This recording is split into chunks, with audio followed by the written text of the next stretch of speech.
Bajet ada 50. Boleh simpan RM50 sebulan. Kenapa nak kena simpan RM50 sebulan?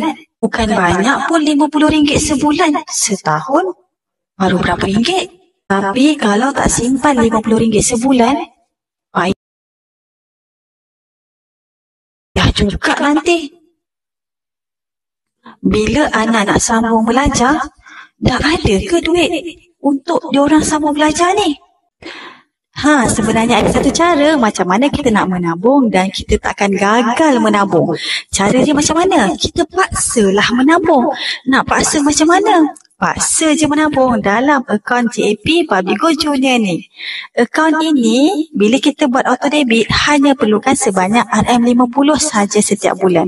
Jadi, kita boleh asingkan siap-siap 50 setiap hari gaji, terus masuk dalam akaun Public Go Junior untuk anak-anak kita.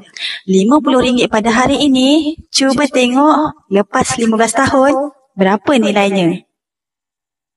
Ini adalah berdasarkan purata peringkat emas sebanyak 10% setiap tahun. Jom buka akaun Public Go, dewasa ataupun kanak-kanak.